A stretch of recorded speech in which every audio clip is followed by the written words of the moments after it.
Are we live? Now can you see me? Can you hear me? I don't know. We shall see.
Okay.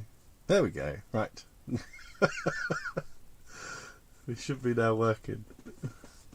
So yeah, we're painting my Vermin from Dead Zone. I'm going to use contrast paints on them, just get them all done and try and get them done nice and easy. Shit.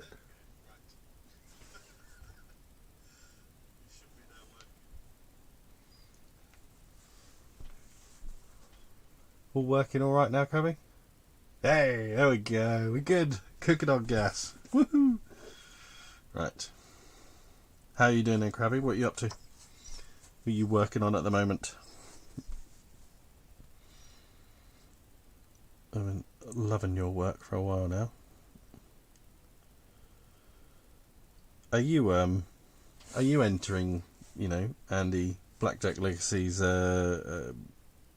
Mantic competition for Dead Zone? Are you gonna post anything in? I'd love to see what you do.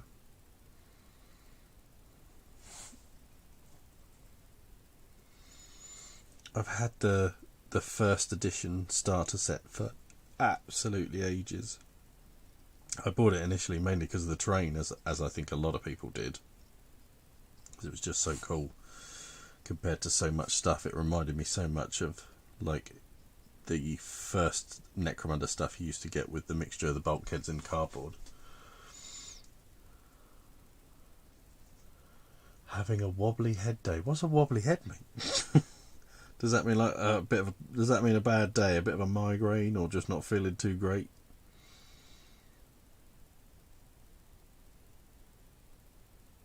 I presume it's not a migraine, because I don't think I'd be painting if I was having a migraine.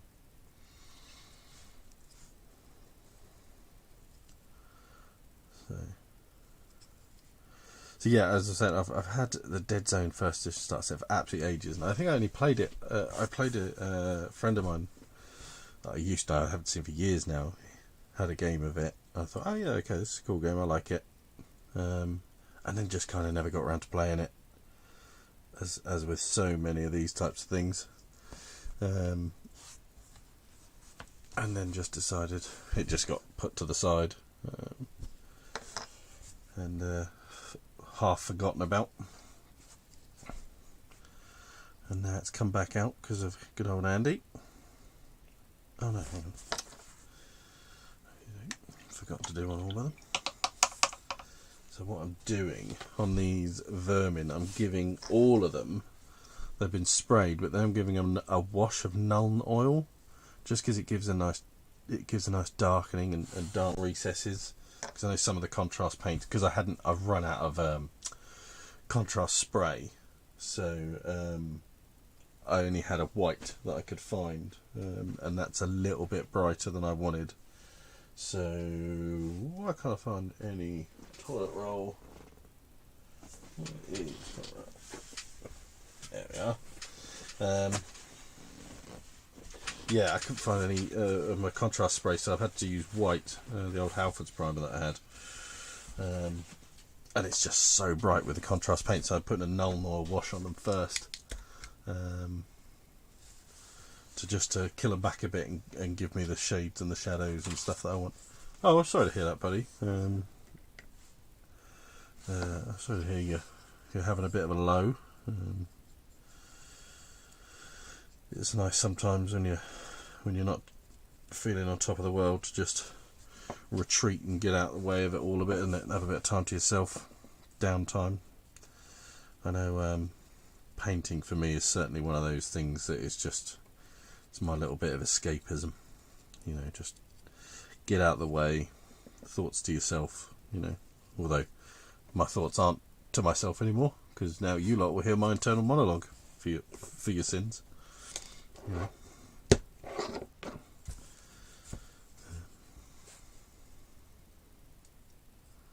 Yeah. What's you got anything particular that you've been listening to? Anything you'd recommend?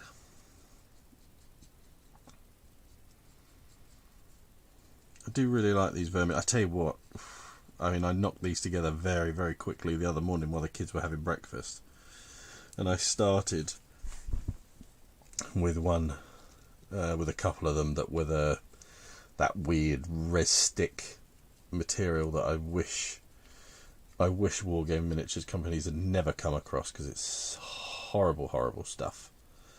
But Mantic, used it for quite a while at first, and I hadn't come across their hard plastic, stuff yet.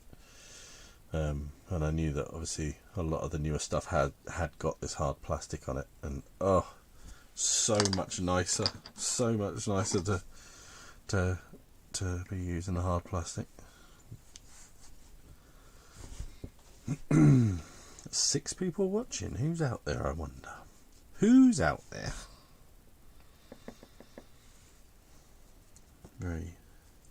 Feeling very buoyant, because my best friend Matt has just had his second little girl the other day, the beautiful little Riley.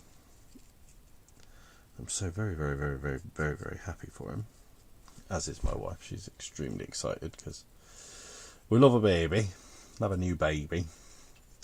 Just such a weird time to be, having a baby. Not as in like, his mum and dad can't come round, and it's just all the people who want to get in and have a cuddle and a squeeze, and you can't. It's just such a bizarre time. All these joyous things that everybody should be celebrating, and you can't celebrate it quite the way you would. You big nonce. Well, there we go. Mr. Brass has reared his ugly head. Actually, it's not ugly, it's dashingly handsome, I would endeavour to say. How are you, Mr. Brass? I haven't actually spoken to you for a little while. We haven't been on a live stream, or me and Mark have stopped doing the ranking, so I haven't interacted with you so much. I hope you're well. I see you've been. Hello, Rob. How are we? I see you've been hanging around Mr. Welford on his various chats and quizzes and all sorts. I see you a little bit fuller in the beard department as well. Very handsome, very dashing, I must say. How are you, Rob? I hope you're well. No doubt you've been doing some awesome painting as well, Rob. I've been seeing some of your stuff lately. You did something chaosy the other day. Oh no, what was it? Was that a Necromunda miniature you painted? Was it yesterday or today? I saw it.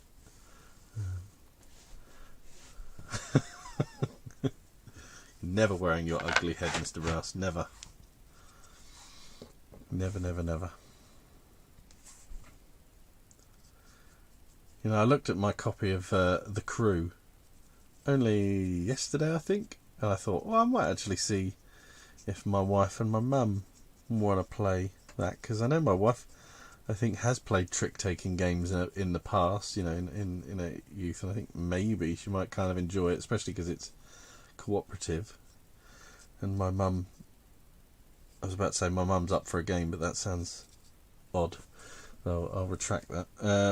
My mum likes to play games, and I think she'd probably quite like it. And I just look at my copy of The Crew, and I just think, oh, it's just not going to be as fun as when I was taught it and insulted for every second of the game.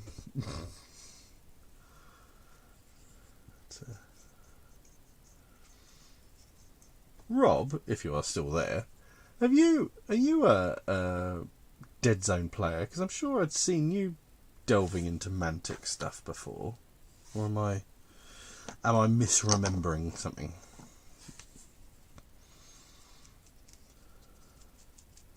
This I used to do. I'm doing this because I want to use contrast over this white primer. But when I was younger, I used to do almost exactly this technique. I used to use this weird primer that was a brush-on primer from GW called Smelly Primer, which wasn't very good, and I don't really know why I did it, but we make a lot of mistakes in our youth, you know. Mine sadly were obviously not that interesting. Hello Jake Fate. I am painting Mantic Dead Zone or Mantic Warpath, you know, whichever they cross over. Vermin, which are essentially their Space Skaven space rat army, but I'm doing them for Dead Zone, which is the small scale version of their sci-fi game.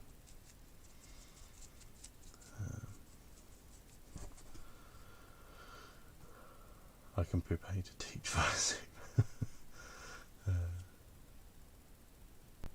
Oh, was it? It was a Chaos Warrior. Oh, cool. It was a cool mini. I really liked it. Paint King. Well, I was about to say, you know, it's been a long time since I knocked over a paint pot, but I won't truly put that statement out there because that obviously is just tempting fate.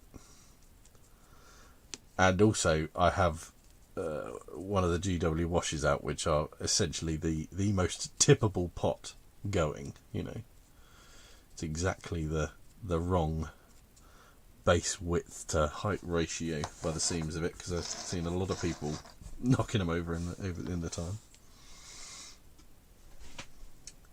Yeah, I thought you probably would like Dead Zone. I think I must have seen you posting about it. I like the you know, I mean, I like the fact that the game is, you know, you don't need to measure, you know, it really blurs the line between miniatures game and board gaming,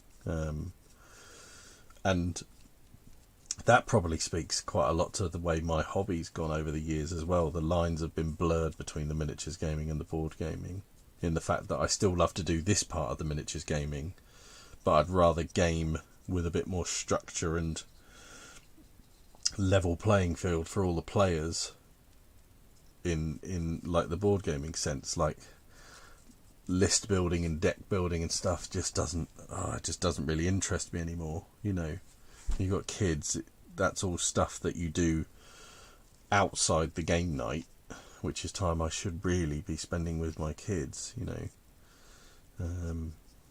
And I want to do, there's only so much time you've got to do all of it, and I want to do some painting and I want to do some hobby stuff. I don't really want to sit there clawing over deck lists and army lists, and I've never been quite competitive enough, I don't think, either, to make truly clever deck lists and stuff. Oh, 15mm. I'm getting back into 15mm as well. I've got a load of Warhammer World War II 15mm stuff. I've played Bolt Action at 15mm, and I really like it. I think the scale's great. I think it's one of those things where it's improved so much. I mean, when I got into gaming, when, you know, back a long time ago, sadly, 15mm was just weird, twisted, mangled little specks of lead that vaguely looked like what they were supposed to look like. Now, just absolutely awesome stuff. Really, really good stuff. The quality has just gone up absolutely leaps and bounds. Where are we? You know, I've never, to my knowledge, owned a Ralpatha miniature. Who's Bongo Clive? Do I know Bongo Clive? The name doesn't ring a bell. Yeah, but and also one of the cool things actually with bolt action 15mm is you don't even need. Some people when they go to 15mm they'll like change things to centimeters and stuff like that. Actually, if you keep it at inches, all of it actually gets a slightly more realistic. If anything, the movement is maybe slightly more exaggerated, but the actual ranges of weapons is actually a far more realistic range. Yeah, I really like it, and I like the battlefields in 15mm. I think feel a bit more grand. You know, if you want a real grand battle in 28mm, then you're going to put a hell of a lot of stuff on the table. You know, and that I think when I've seen like it's not even necessarily that you've got anything more on the table. It's just that the space it covers and just something about it. I think maybe it's almost like a trick of the eye for me. I think, but I really like 15mm. I've even got. I can't remember where I got it. Oh, I know where I got it from. It's that American. There's an American guy called his website's called Kurashan or something like that. Kurakan or Kurashan, and he does loads of really cool 15mm stuff, and he's done a load of stuff that looks essentially like xenomorphs, alien, alien IP stuff, and then he's done a load of colonial marines and even done predators. So I've bought a load of 15mm of that, and I want to make my own Alien versus Predator game, because essentially the shocking terrible attempts that have been made to make Alien versus Predator so far, I was like, well, I'll make my own version of it. And I really like the idea of making all the environment that they fight in. Oh, it's close. I like the idea of making the environment they fight in, but also it's a lot easier and cheaper to make it in 15mm than it is in 28mm. That's one of the other things I love about 15mm, is you don't have to get a lot of bang for your buck. Am I holding up too high? Sorry. Take a lot of getting used to where to hold it and stuff like that.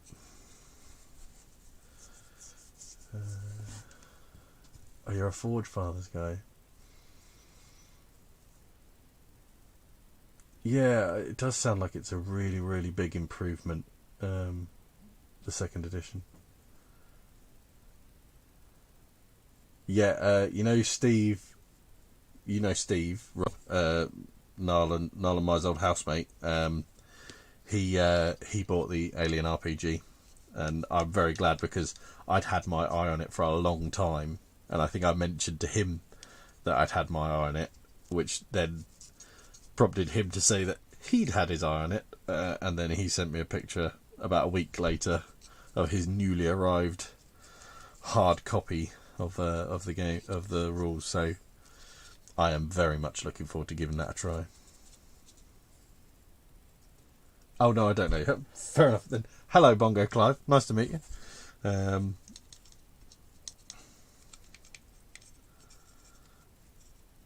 Thanks for coming along.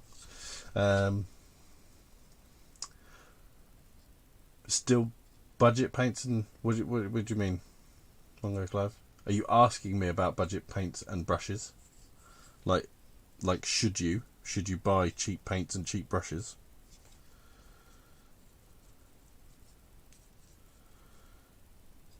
I'll go with the assumption that you are asking me that. Brushes, brushes, I would say the mid-range is exactly where you want to be. Expensive brushes are very nice, but they are very expensive. Cheap brushes are exactly that. Oh, do you mean this budget brush? Well, yeah, this is, yeah. I mean, I go for this. This is just like a proper cheap one for putting down washes and stuff like that. Same as, like, I've got cheap makeup brushes for doing dry brushes, stuff like that. In fact, actually, that's not a makeup brush. That's actually Daler and Rowney. I thought it was a makeup brush. Most of my brushes are Winsor & Newton Cotmans, which are kind of, they're not expensive, but they're not cheap. And then I've got some of these Daler and Rowney ones. I don't even know where I got these, but these are all right. Again, I tend to spend, like, on a standard brush, like a 0 to 1, 2, 0, 0, those sort of range of brushes, the size ones I use. I don't tend to spend much more than 3 or 4 or 5 quid a brush. You know, I've never seen the point in it. And people say, oh, like, well, yeah, those more expensive brushes, if you look after them, they'll last you longer. Well, I've had cheap brushes that I haven't really looked after that well, and they're just fine. But then equally, as my channel title hints at, I am a big proponent now of tabletop standard, meaning that essentially you should paint a miniature to the standard that befits the fact it will be seen from a distance of 3 to 4 feet at best. With the paints, yeah, I would say I'm a big massive fan now of contrast paints, which aren't cheap, but they're not expensive. They're the upper mid price, I think, generally in paints. And then all the I really like GW shades and washes as well. I think they do the best shades and washes that I've come across, at least. Then my actual standard paints are generally Vallejo. I really like Vallejo. I changed to them a good few years now. When I was at Salute one year, I decided I'd had enough, and I wanted to.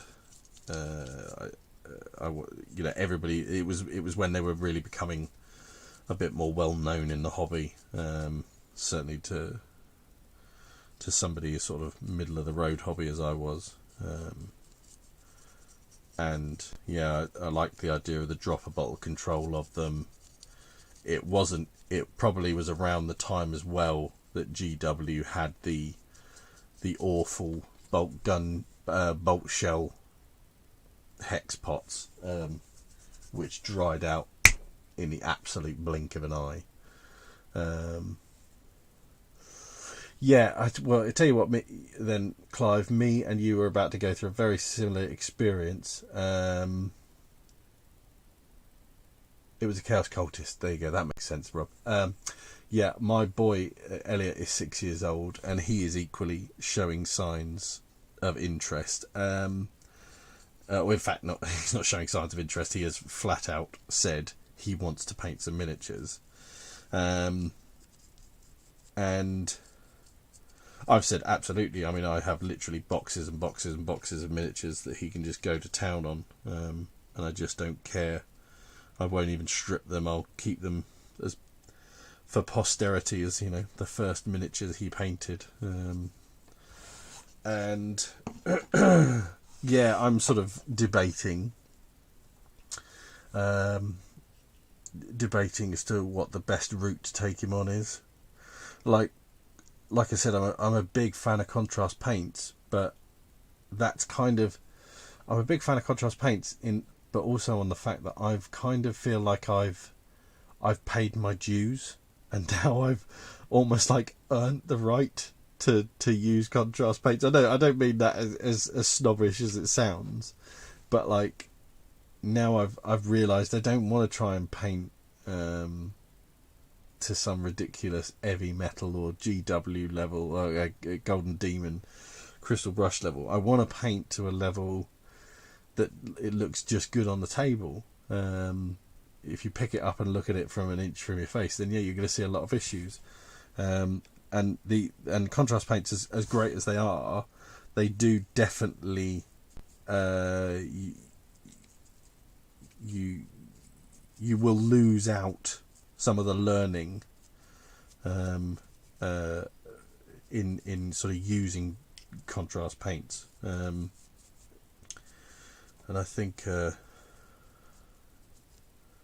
one of those things. I mean, either way, I don't even think if he painted something with contrast paints, it's going to look particularly brilliant, you know. But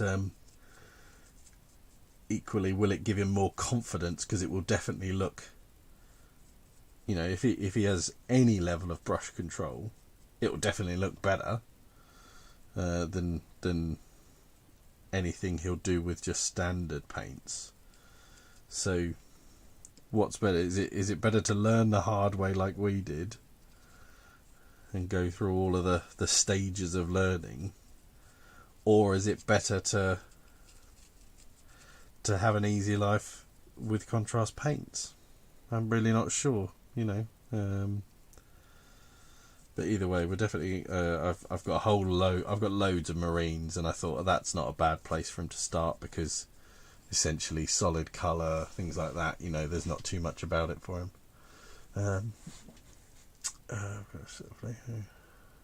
Folkestone Basics. What's Folkestone Basics, Jake? Is that so? That's a range of paints, is it? Is it a range of miniatures paints, or is it like just some sort of acrylics?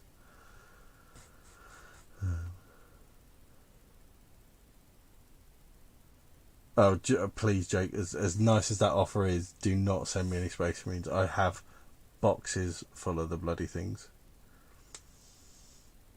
Oh, Clive, you've probably got some models that I love. I love old Hammer models. It's amazing how much, you know, you start to get towards 40 and you just start to get nostalgia for everything around you. You know, it's just like, ugh. Yeah. I've still got a lot of models that I know when I've happened to, you know, move and dig through boxes and stuff, and you have a quick glance in there and you're like, oh, look at that, you know. I've probably still got a few metal dreadnoughts around, you know, stuff like that.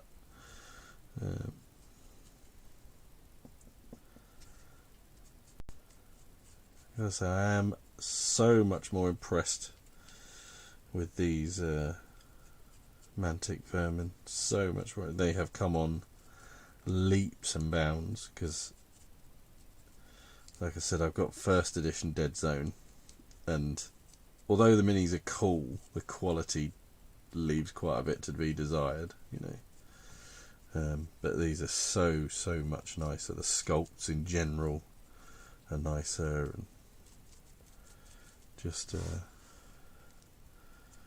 see, I don't know if you can see what I'm doing, so I'm just literally putting a wash on it,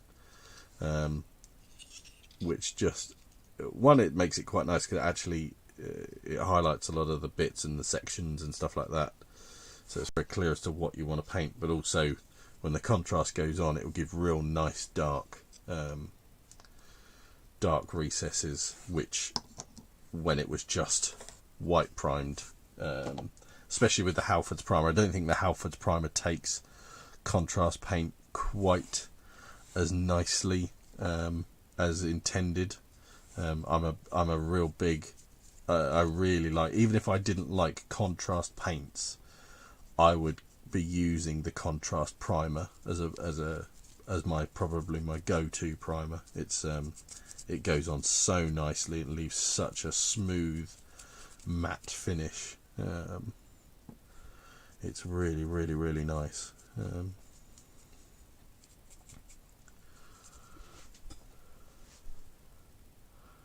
Look up the original Old Hammer artwork Facebook. I think I might even be part of that Facebook group, Clive. Yes. Yeah. That the artwork, some of them were amazing. Some of them very much product of the time. So yeah, the reason I'm painting this guy off the base is because he's on a base like that, and getting to all his undercarriage would be most difficult.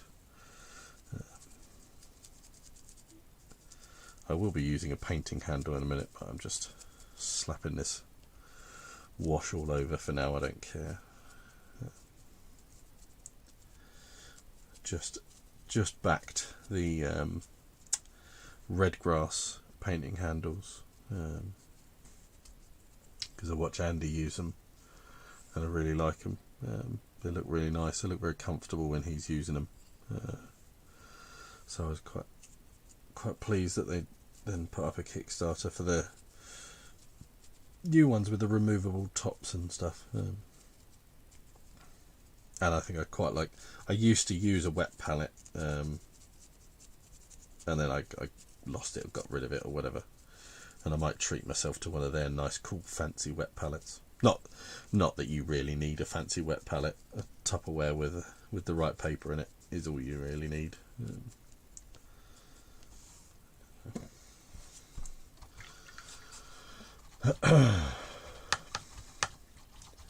They're thinking about selling some. Oh God, can you imagine? I think in the right auction, I dread to think what some of that artwork might go for.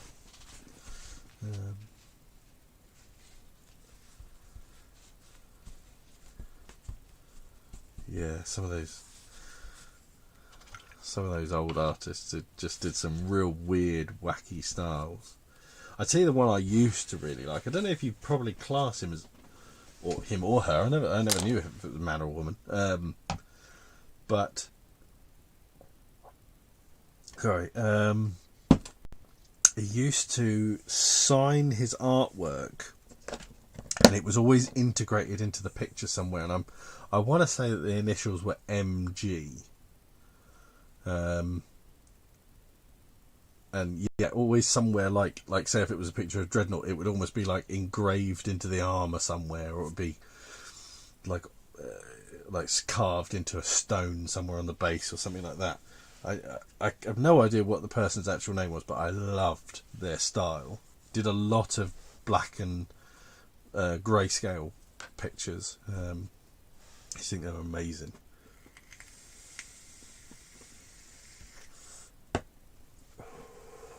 Right, so dry enough now, probably.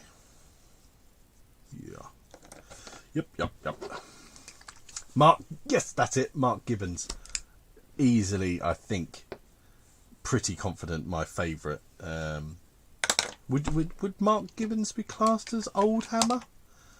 I mean, certainly one of the earlier ones I remember. So I want to say it's Old Hammer in my mind.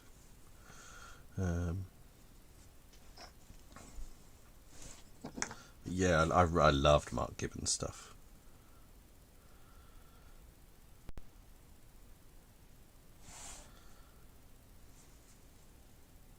He was GW. Yeah, definitely. Yeah. There was the one that I sort of really liked, and then sometimes it would this person's aesthetic and style worked really, really well. Was it Blanchett? Where it was real, quite chaotic and like wispy and waspy and hey Marcus, how you doing, buddy? Yeah, I think it was Blanchett. Real, like, people's features were quite pointy and it's very odd sort of style. Middle Hammer probably does make more sense. Yeah.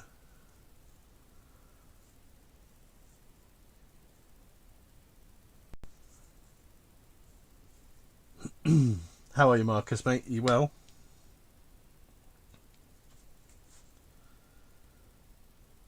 much for coming on for my first live paint.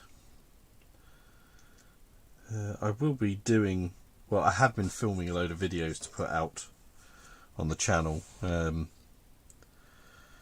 but I'm not as quick a video editor as I would like. Yeah, absolutely with you, Rob. And most of, in fact, almost all of the Mark Gibbons Necromunda artwork was just amazing. I didn't realise John Blanche was art director. I'm painting Mantic's Dead Zone Marcus vermin, which are like space skaven, space rat men.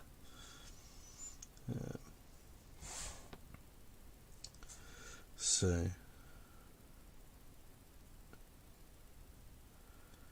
tell you what, there's actually getting quite a nice effect that the Nuln oil in some of these washes hasn't quite dried. It's blending quite nicely with the contrast paint. We got some quite nice effect actually.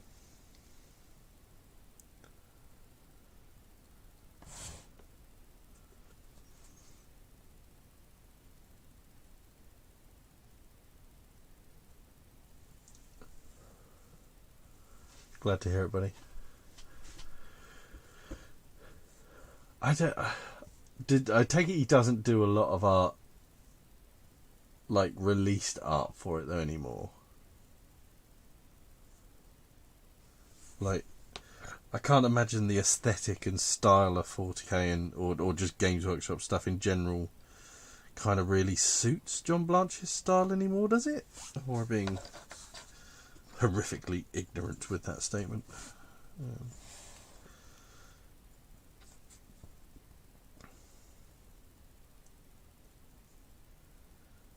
Yeah, I kind of think GW's, hey buddy, how we doing? How's your little lady?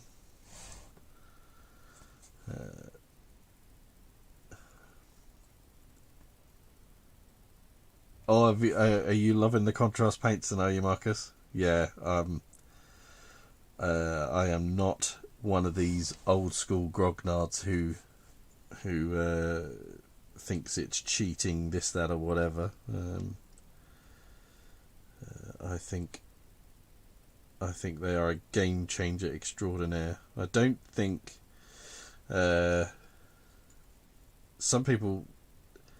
I think the thing is, some people thought you could literally use contrast paints and just go layer, contrast paint, done. And although you can, even I don't think I would go to quite that level. I have to take it a little bit further than that. Yeah, it's not.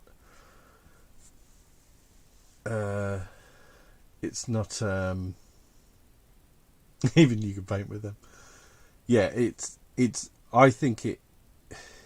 Some people say, oh yeah, it skips this step or it skips that step. I don't think it skips really much steps at all. I just think it gives a really good base layer. Like, it gives such a nice place to start from. It takes away maybe having to do a wash later because it gives such nice contrast, hence the name, from the highs and the lows. Some of the contrast paints, yeah, they're not cheap, but they're not that expensive, you know. On the basis you don't need all of them. I think, I don't know, somebody from the UK, if you know, Rob, do you know how much they are off the top of your head? I want to say they're somewhere around the £3 a pot, you know, but they're not, they're smaller pot. They're bigger pots. So, right, so that's the standard GW paint size. and then that's the contrast, and then that's the wash. So they're in the middle of them. So you get a decent amount of paint in them. You know, it's not like you're getting a thimble's worth of gold dust. You know. So yeah, I mean, it's GW, so it's always going to be the higher end of prices. But for the time saving and, you know, it's I'm all for it. Not even time. It's like I said. I don't think it's necessarily a time saver. I think it's more a. I can't think how to describe it. It's more. It just gives such it. Yeah, it is a time saver in that you get to a point where you get to the. Yeah, that's good. Stage earlier, I think. I just like. I like the effect. I like the sort of texture of it as well. It's got a very nice. It's quite pleasant to use.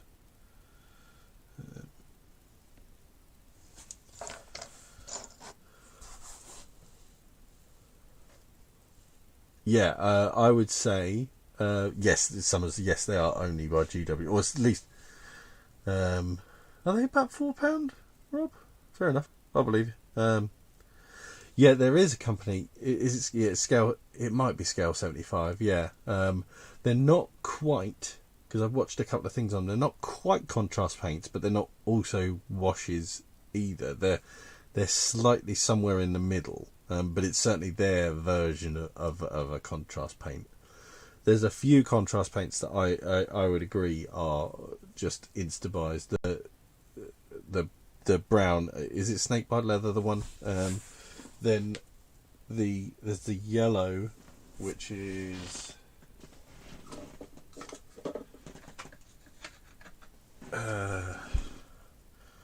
there's Yandin yellow, which is really, really bright. And then there's Nazdreg yellow, which this has ended up being I use for gold. I use this, and then the GW Dry, which is this Sigmarite. This GW Sigmarite Dry over the top of this gives I think, the most awesome gold effect. This real burnished, old school, heavy gold like this. This was done with just Nazdreg yellow, and then the Sigmarite gold dry brush paint over the top, and you kind of it's almost like a buff. It comes out like a buff on it, and it just works so nicely. It just gave that such a nice tone for that old school rich gold. I love it.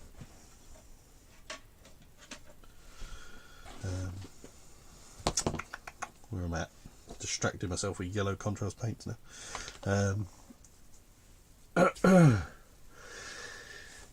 Yeah, it wouldn't surprise me. Yes, if someone like Vallejo, like Rob says, Scale 75 are having a stab at it, and they're certainly obviously one of the other big competitors.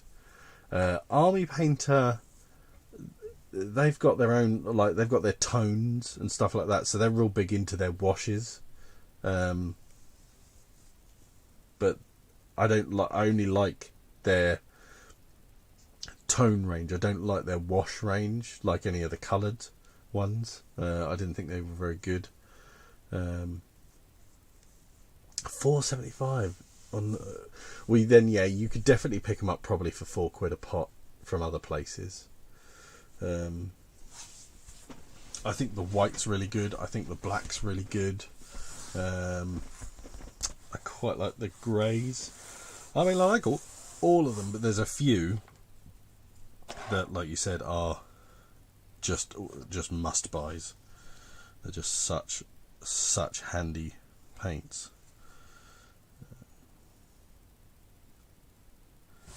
must admit, I'm being a little bit more, I'm being a bit slapdash with these, to be fair, because I want to get them just painted and done. So I've got some things I want to work on with a little bit more care and attention.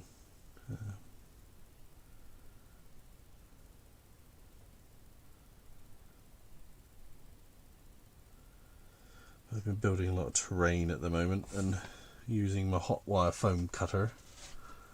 Yeah, the black gives such a good effect, and the black is one of the ones where you can almost like standard like rifles and guns and stuff like that. Just put the black contrast paint on it and it's done. It just gives such nice tones to it. In fact, here, this mini that I'm doing for something else. How well you'll be able to see it. But the black on the gun is just the black contrast paint, and it just does it. It's hard to see it on there. It just gives it really good. It's sort of like you've done a thick black wash over a white paint, but it's not quite that. It's the uppers are a little bit darker than they would come out in that way. Yeah, they're just, again, that is just a time saver.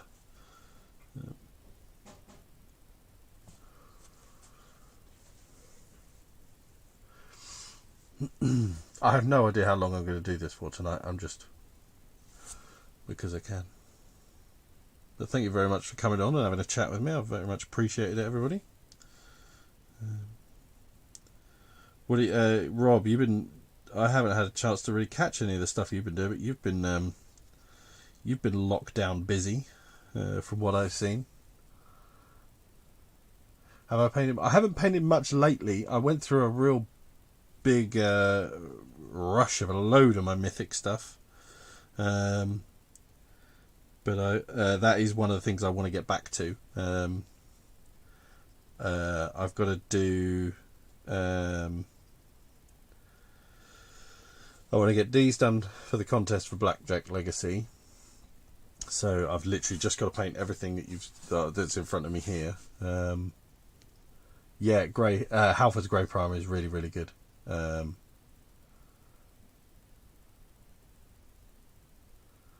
Grey Halford's Primer, dry brush of Wraithbone, and then black contrast paint.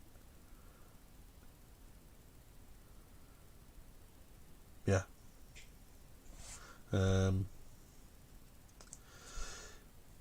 I really like Halford's Primer, although I think the white that I used for these, I think I'd had it a bit too long.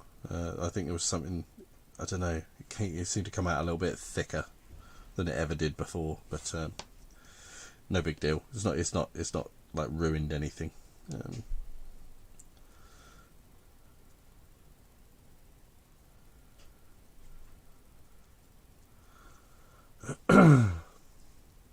But yeah, I've definitely I've got a bunch of Mythic Battles primed and ready to go.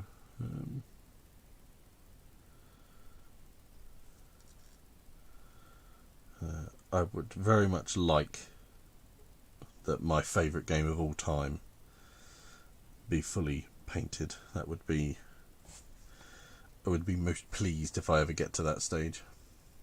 Yeah, Halford. Yeah, as in the car and bike shop. Yeah, Clive. It's their sprays are really good. They're white and it's, I don't know what shade of grey it is or what colour serial number it is or whatever, but it's a pretty sort of standard light greyish. But yeah, that's what I've been using. It gets a real nice matte sheen, matte finish. And probably one of the best prices, but the best value, sort of bang for your buck. Yeah.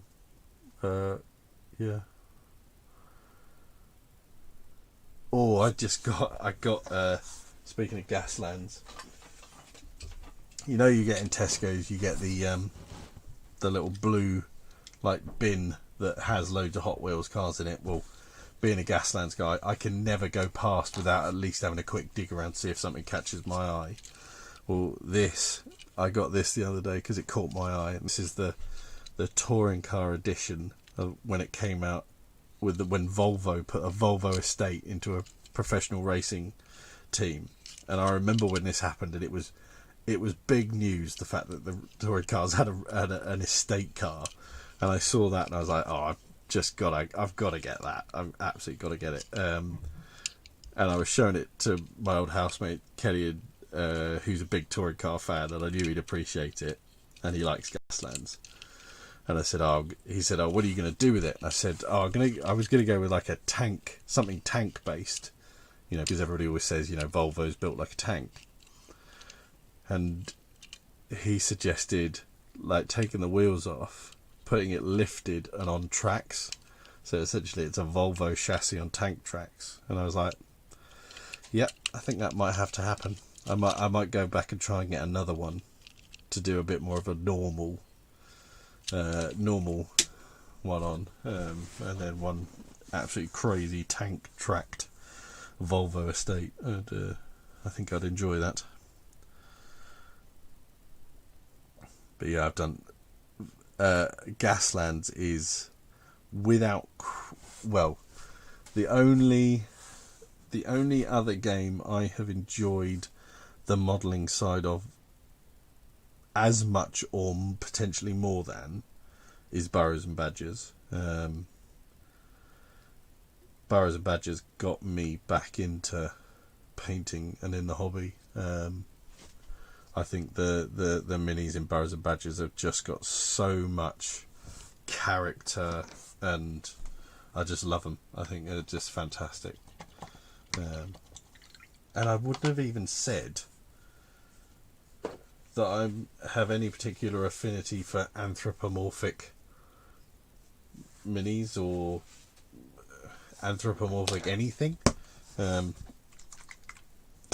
But Burrows and Badgers, when I saw it at UK Games Expo, I was hooked. What should we do with you, big fella?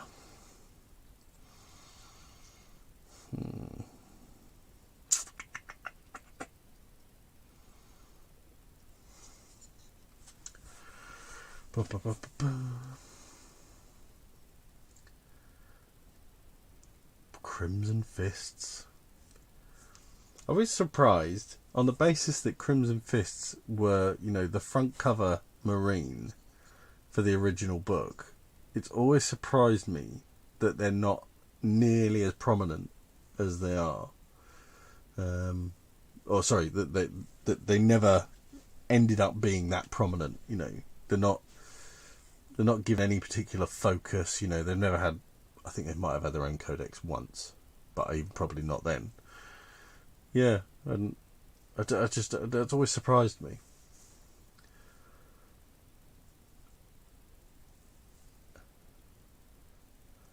I'll put a couple of Swedish flags on it for you, Marcus, and I'll maybe scratch, make it look like Marcus is scratched into one of the back panels on it or something like that. It's a Volvo. How much more of a Swedish connection do you want it? That's about as Swedish as it comes, isn't it? Outside IKEA furniture, what more do you want? This might be one of the first ones I strip. It feels like it's got a lot of layers on it.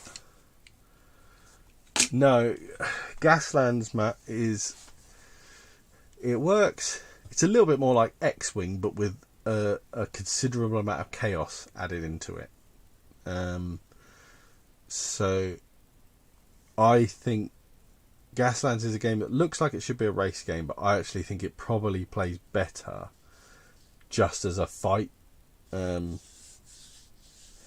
think sometimes the race aspect of it all just gets a bit clusterfuck. It just you're trying to get through checkpoints and gates, and you're just all like everybody at the front gets shot to hell, and it's a bit. I think it's a bit too chaotic as a race game. Sort of fun and stupid, but as a as a like an arena destruction derby. What was that game we used to play, Matt, years ago? Was it Twisted Metal? And then there was another one we used to play around Matt Robb's. It was called like Interstate 76 or something like that. All those, it's like those, you know, cars and guns, you know. Games that we played the hell of out of the day, back in the day.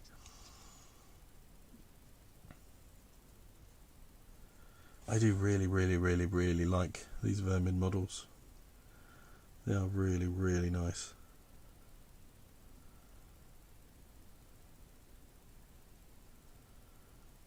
Very pleased.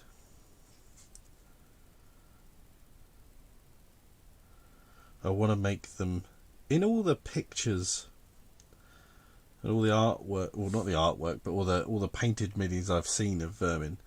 They're always quite clean, and I don't want them clean. I suppose I'm thinking of them a little bit too much like Skaven, from obviously another popular miniature retailer.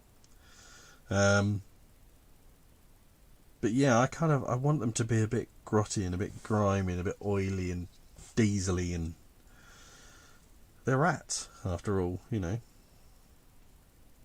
They should be a bit grotty, shouldn't they? Or is that me stereotyping rats?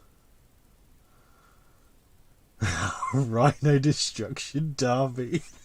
For the others who have very kindly joined me tonight, Rhino Destruction Derby was a game.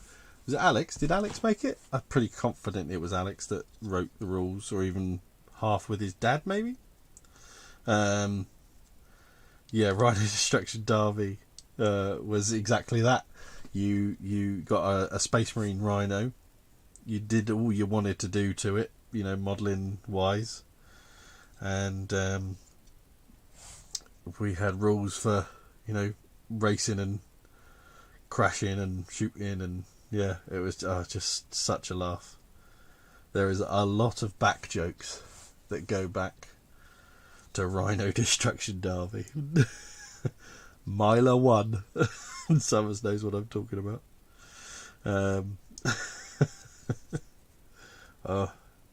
A misspent youth. None of that sex, drugs and rock and roll. No, we had home customised Space Marine Rhinos and probably a smelly room full of pre-teen, prepubescent boys laughing and cackling at each other. They were the days.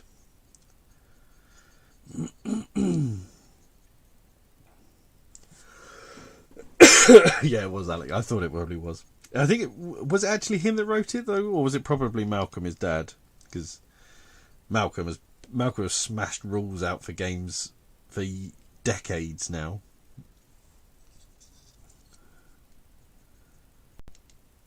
I don't know if I've been very remotely good at keeping it on the screen, but I'm not doing enough that it really matters that much how much you see, to be fair.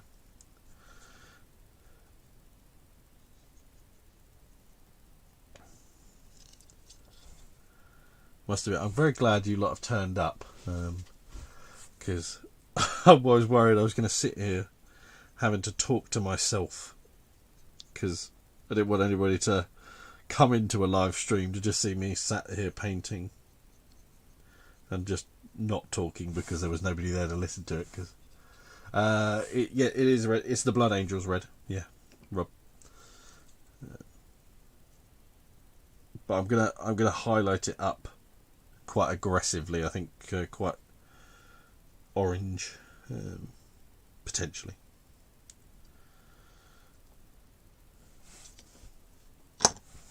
I don't know what I was talking about yesterday because I got these put together so quick. I had weird notions. No, no, Marcus, mate. Sleep well, buddy. I had weird notions that I might actually get a force put together and built in the space of 24 hours. And painted, sorry, in the space of 24 hours. And I was going to do it via this. And then I realised I'd forgotten to press a button on YouTube Studio, which meant I had to wait another 24 hours before I was allowed to live stream. Although I swear I'd already pressed that button, but I think I must have accidentally pressed it for my personal account, not the standard tabletop account. So that put me back 24 hours. But then I thought, well, I wonder if I can get them finished tonight. That's not happening. Not in a million years. Like I said, I'm not trying to do anything special with them. Just get a nice little paint job on them that makes them look fun. Yeah, it depends, Matt. It depends what. Like one of the big examples they used a lot in when they first released the contrast paints, they showed them being painted over Marines an awful lot, and I think, if I'm remembering rightly, certainly insinuated that you didn't have to take it any further. You could literally just do the undercoat, literally, and this is literally how they would tell you to do it, slap the paint all over them, really slather them with this contrast paint, and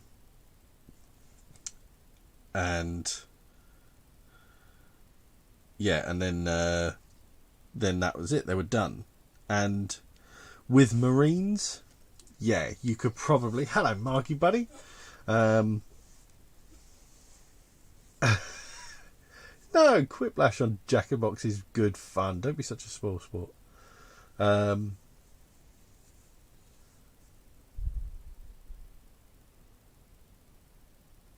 Did I answer your question? But yeah, like Space Marines, you know, you could get away with it on certain things, but like something like this that has a lot more shapes and textures and stuff, and you're probably going to want to highlight it a little bit, or maybe give it a bit of a dry brush here and there, you know. Marines, yeah, you could probably get away with it, but again, a real light dry brush just to give almost like edge highlights to it would just pick it out that little bit more.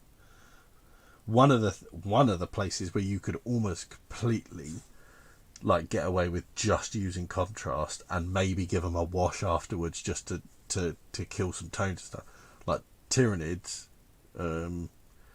Wow, you could knock up a Tyranid army quick now. Probably even Necrons as well. You know, anything that, yeah, I mean, Tyranids, you could do a really, really kick-ass Tyranid army with these now. Whereas, like, I think there's some that you could probably do quite well, and then some where it's not so great. Like say you were doing a Skaven army for Age of Sigmar. I don't think contrast paints are going to save you a crazy amount of time in an army like that.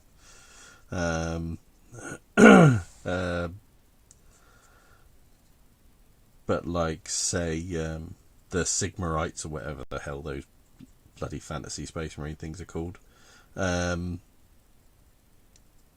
know, you could probably save a lot of time with something like them. You know, something that's, if a mini is like 70-80% one colour, then yeah, contrast paints are going to be your friend.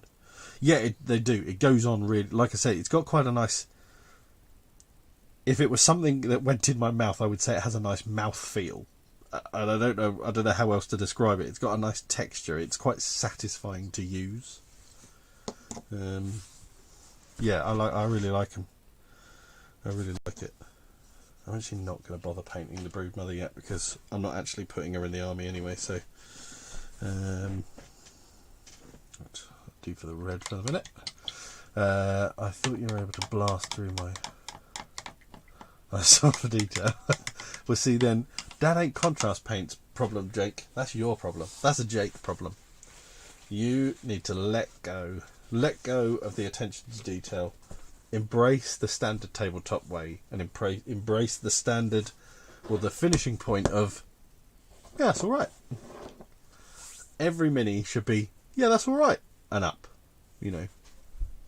And the only reason you need to go any further than, yeah, that's all right, is if you're going into a contest. Alright, actually, yes, Rob, I will agree. Flesh. I tell you, actually, we didn't say this, or I certainly didn't mention this. The one that is my insta buy is Guilliman Flesh. This is just like people always used to call Nuln Oil and Agrax Earthshade Liquid Talent. That one's Liquid Talent. Guilliman Flesh is just any skin tones and flesh. You're good and done. Yes, yeah. Anything that has got a lot of skin tone and flesh, I will agree with you. Actually, sorry, Rob, that was an oversight on my part.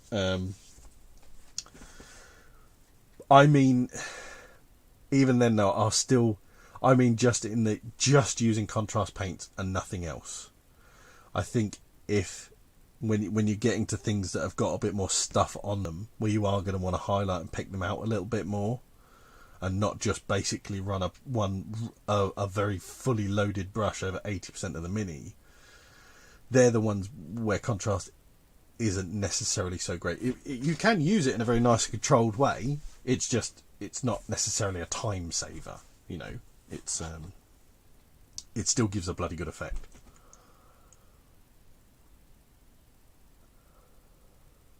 But you don't think it works that well on marines? I don't think it works well on large flat surfaces, but I think certainly I haven't used it on a marine yet, but I've seen it used to good effect.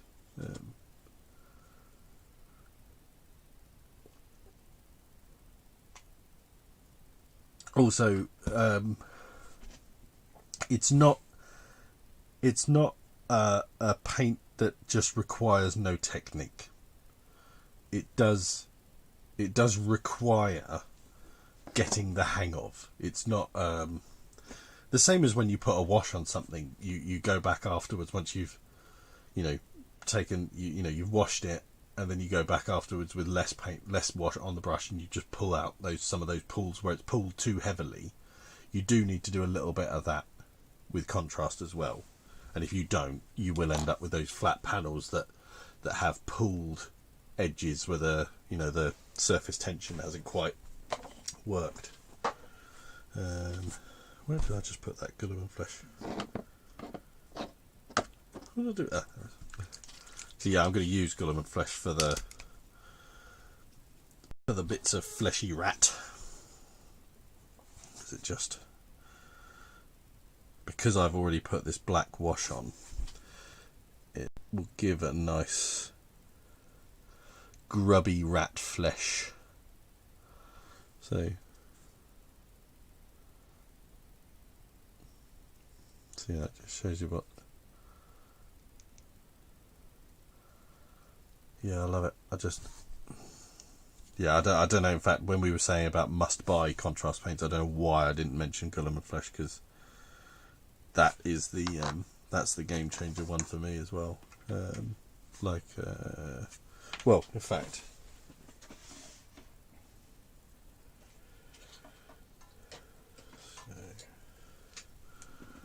so that's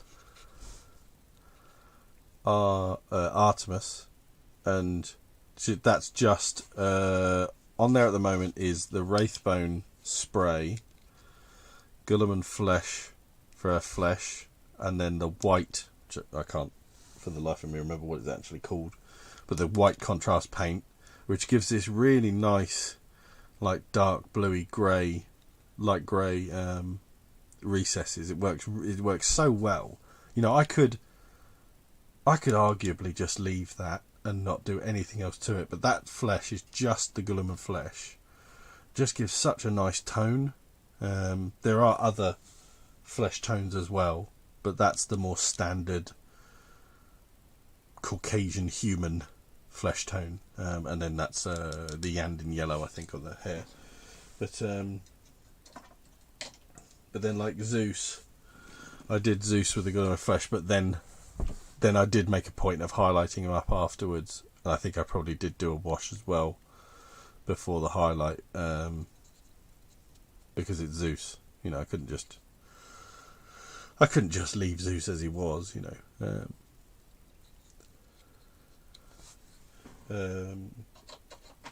What, out of curiosity, Rob, what chapter of Marines? Because I know, I mean, looking at it now, I wouldn't leave my Blood Angels with just a layer of contrast Blood Angel paint on them, because one, it looks too dark, and although I quite like that, it's not Blood Angels red to me. Although that looks really quite bright on my screen, it's not that bright, I assure you. In real life, that seems to be quite that looks a bit more, it's a lot darker in reality than it is there. It's what was I even talking about? I can't remember what I was talking about now. But yeah, my Spartans. Yeah, I did highlight them up as well. But for the most part, yeah, that Gulliver flesh is it's fabuloso. Love it. Loves it, he does. Loves it.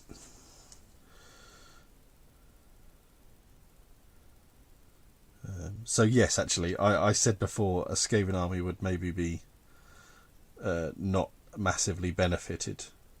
But actually, yes, all those fleshy, furry bits, would be hugely benefited.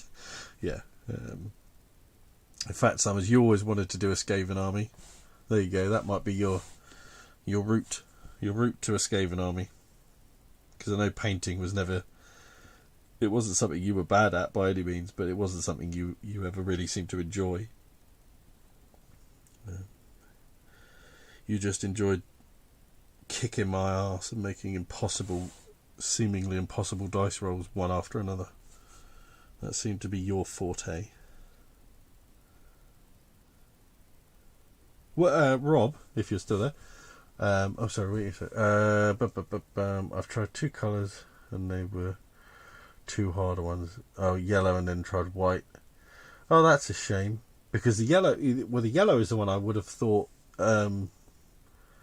would have worked really nicely. Although I could imagine if it pulls so very obviously. So yeah, I can see the issue there. The white one, I mean, I've loved using the white, but I haven't used it on anything like a Marine.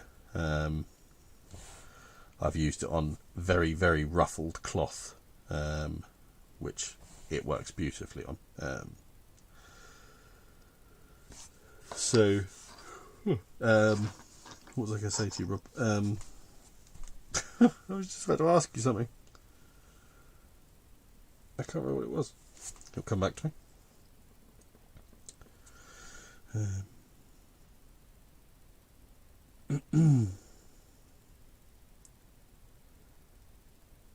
Yeah, so you've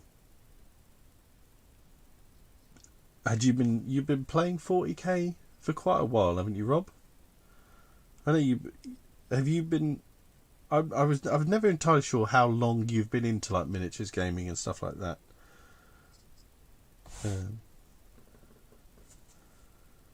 I wasn't sure if you were later to the game, or it was something like you always sort of dabbled in, because I know obviously you're big into your music and everything like that as well. What the new ones, Matt? They're unbelievable. It's one of these ones where every now and then something comes out that makes me go, oh, am I going to have to play this game? I've painted a few of my Shadespire stuff. It's one I want to paint more of. I've almost finished my goblins in Shadespire. I just need to finish them off.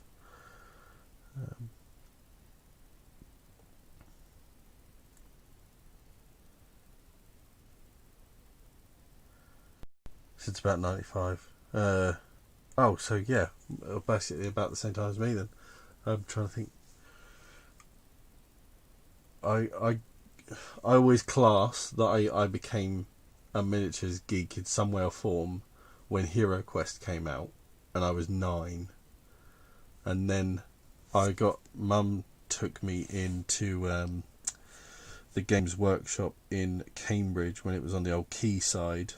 It was real tucked away in this really weird spot, but it was a really, really good size GW. And I remember that day so vividly, that how ridiculously it must have impacted me for all these years. I remember walking through the double doors and straight up to the table in front, and they were playing.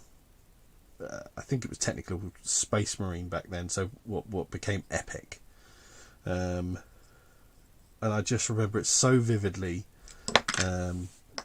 watching them play it, and I loved the look of it and the scale of it. And ironically, it was the game I never collected, but it was the game that absolutely, without question, got me into the real next stage of miniatures gaming. But yeah, I've always had it in my head it was 93, and I can't remember why I think that. I remember on one of the other, there was, in that Games Workshop, you came in, there was basically 4 tables, and then there was a weird sort of another slightly squared expansion to the corner of the room, which is where they had like the till and stuff like that, where eventually they used to have the Warhammer Quest stuff, which is why I always go into it. Yeah, and so they had Epic on the front left table, or Space Marine, whichever it was, and then in the next table at the back left, they were playing the original Chit and Counter version of Horus Heresy, which Fantasy Flight eventually got hold of and made the big coffin box version of. And the other 2 tables, I can't for sure remember exactly what they were playing.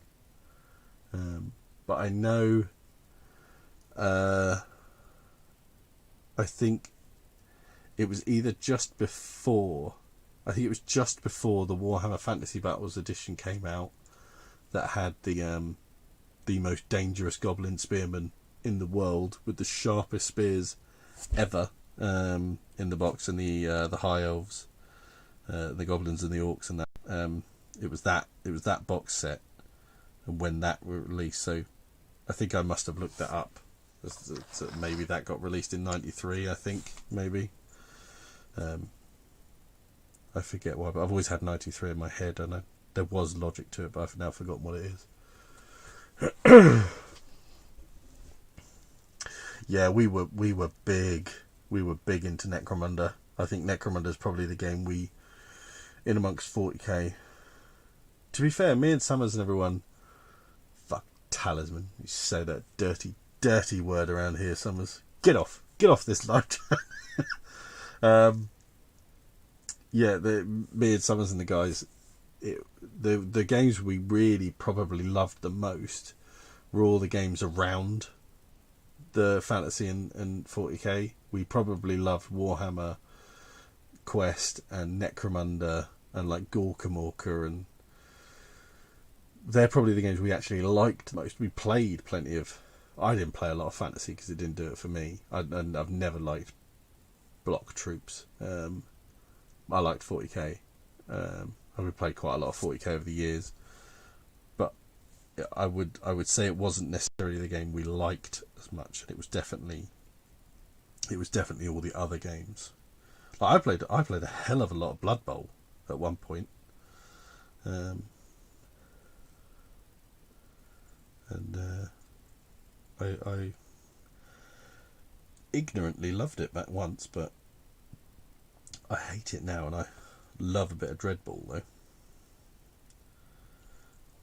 Blood Bowl. I quite happily play Blood Bowl on the PC, but I don't like playing it in real life anymore. It's just too frustrating. Too easy to get kicked in the nuts and just have all your plans laid to waste because of one bad dice roll. So will you be getting into 9th edition, Rob? It was Necromunda that got you into it. Yeah. Oh, well then, so I mean, we were into it well before Necromunda.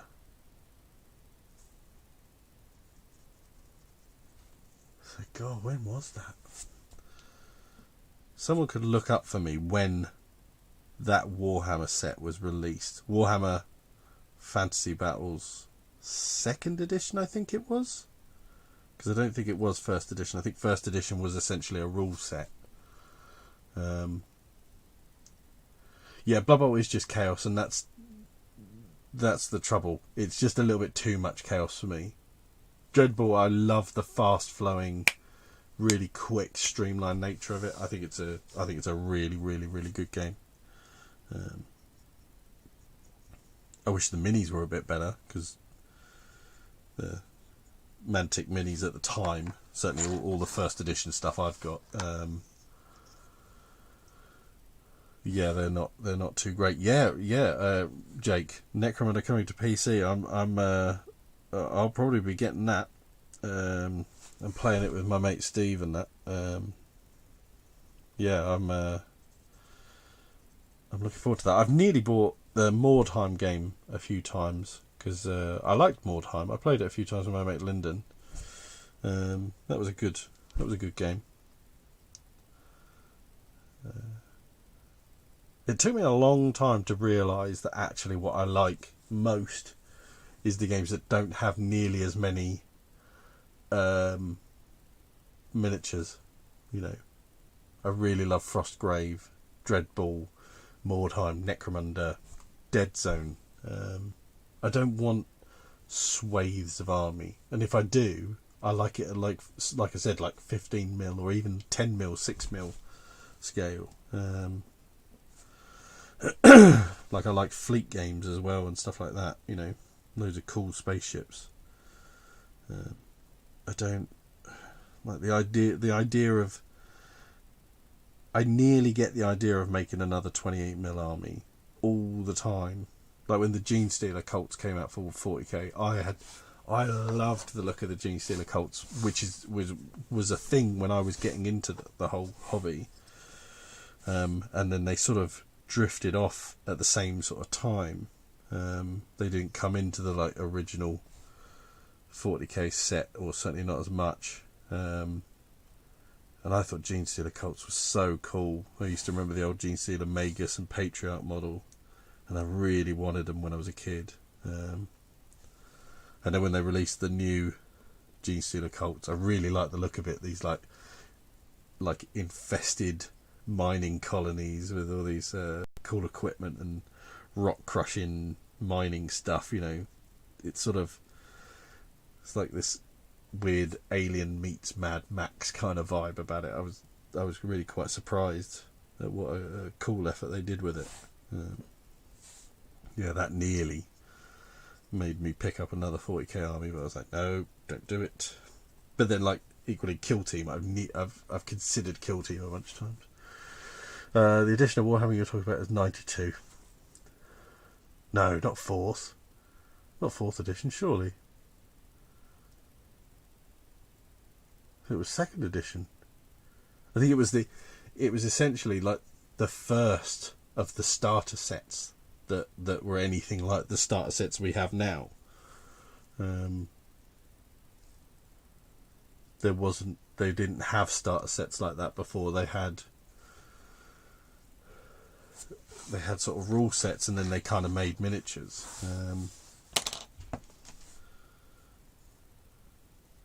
Quick look. Warhammer 2nd edition. Huh. No, that's not it. Oh no, maybe you're right. Yeah, looks like the rule, yeah. Huh, I always knew that as 2nd edition, but clearly it's not.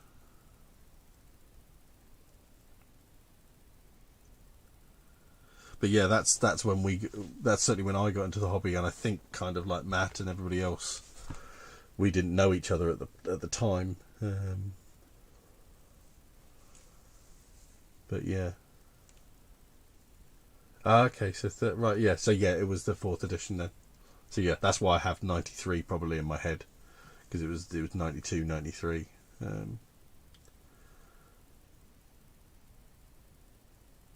Second 40k. Right, okay, that's what I'm thinking of. Yeah, the High Elves and Goblins. Those goblins, my god, those spears.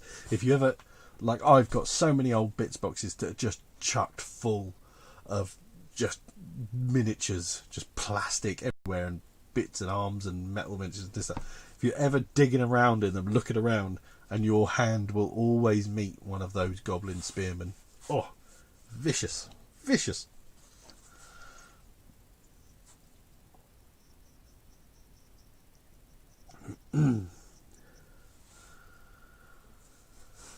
Third edition.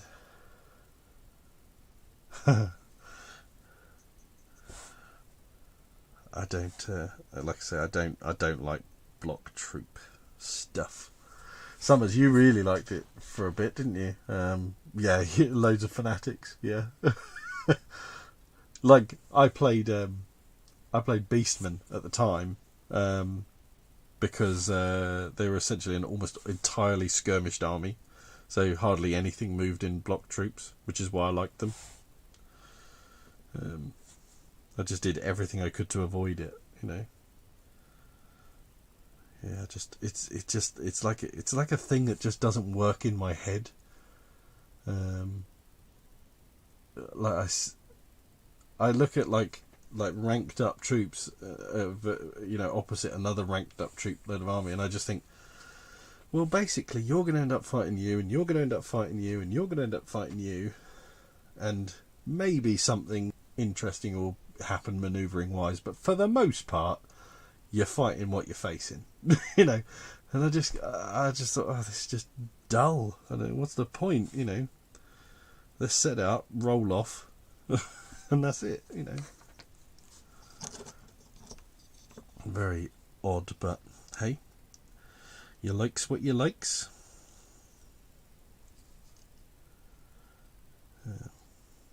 I like the Mantic Kings of War thing, where you don't actually remove anyone from the block troop. Like, as people die, nobody gets removed, if I'm right in thinking of it.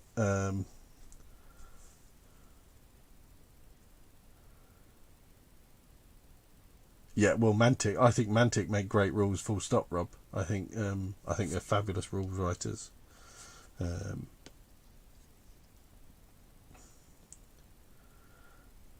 In fact, you'll probably appreciate this, Rob. I sold a game not very long before all this lockdown nonsense, probably a few months beforehand, and you know, sent it off.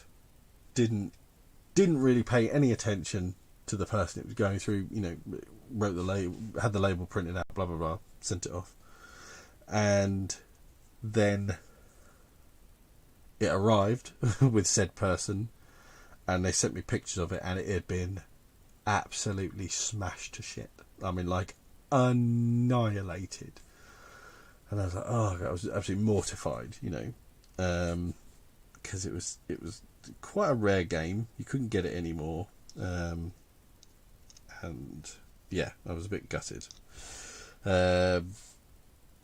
In my then, you know, interactions with this person, you know, while we were, you know, sorting out, you know, the insurance claim of it, blah blah blah, it dawned on me that the person's name was Jake Thornton, and I was like, huh, what a coincidence. I'm selling a game to a guy called Jake Thornton, and I thought, it couldn't actually be Jake Thornton, surely.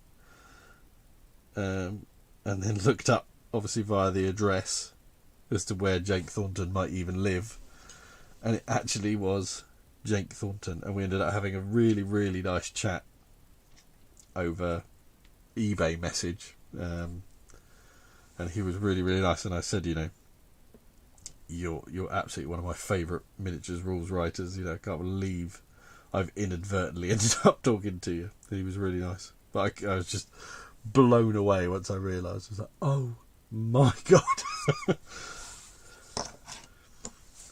I was starstruck via an eBay message, which was quite an achievement, I think. He was very understanding, which was nice.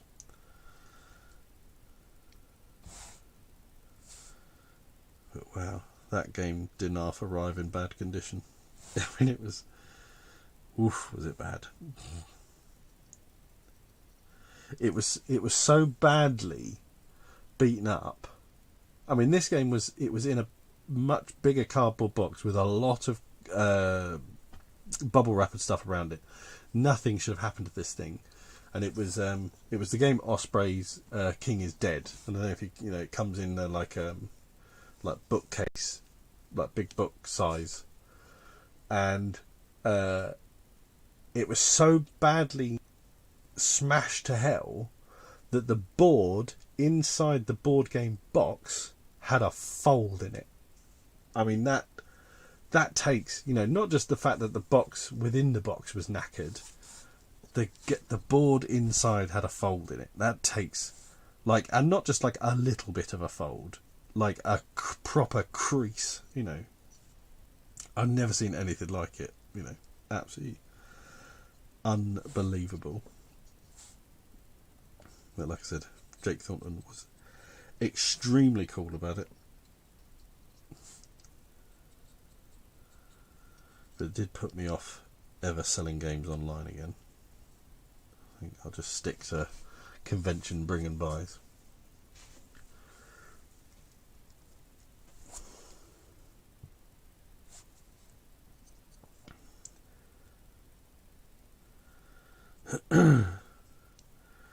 One of the coolest things as well was, I posted on one of the Facebook groups, I think it was Board Game Trading and Chat. I posted the pictures of this thing, it was just essentially me venting at how furious I was about the whole situation. And, in the midst of sorting out with Jake, somebody just random messaged me and said, I've just seen what happened to the thing. And he was like, I've got that game. Do you want me to send you my copy? Because, he said, it wasn't for me. I'm never playing it. It's just sitting on my shelf. You can have it. And I was like, mate, I can't just have it. It's worth a decent amount of money. That's an outprint game, with some, collection aspect to it. People actually are after it. He was like, nah, don't worry about it. And he wouldn't even let me pay the postage. But luckily I got him to post it on to Jake Thornton, and Jake sent me back my old knackered copy, which I still have. I haven't even opened it since he got it, sent it back to me. It's still completely wrapped in the box. He sent it back to me because I don't want to look at it. But that was one of the nicest things, that person literally just messaged me out of the blue, said, here you go. That was a very, very cool thing for that person to do. Summers, what's my favourite GW game? Well, it's probably Warhammer Underworlds, Shadespire and that. I think. Yeah, well, I think it probably is. Certainly, maybe for nostalgia sense, I haven't tried it yet, but the old Necromunda is one of my favourites.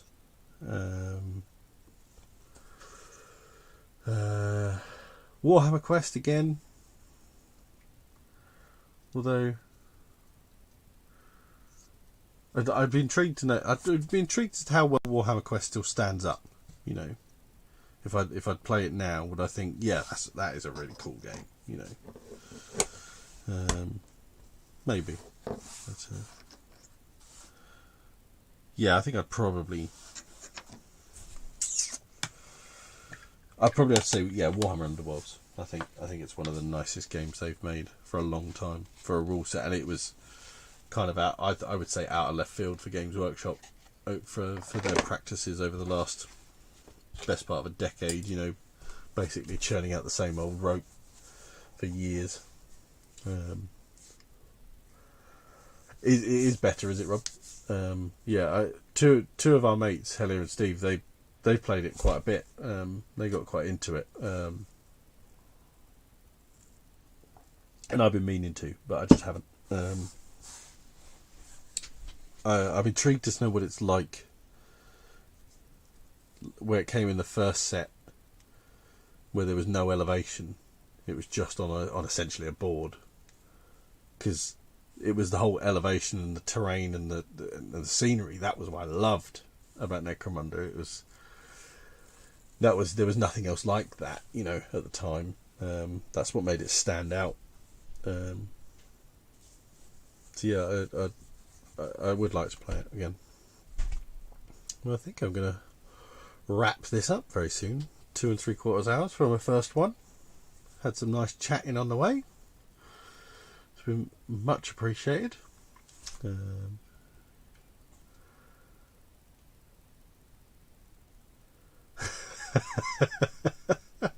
Was this obviously when Necromunda wasn't being... was it when Necromunda was a legitimate game, or it was in the meantime, Jake? Or was it just the fact that you had a dodgy printout version of Necromunda? We've all had a dodgy PDF of a Games Workshop game. Right. Thank you very much, everybody. It's been an absolute pleasure. Thank you very much. I shall be back again soon. I'm going to try and do them more often. Basically, whenever I'm painting, I might just turn on the live stream just because I can. So, like I say, once again, thank you very much. And I shall see you soon.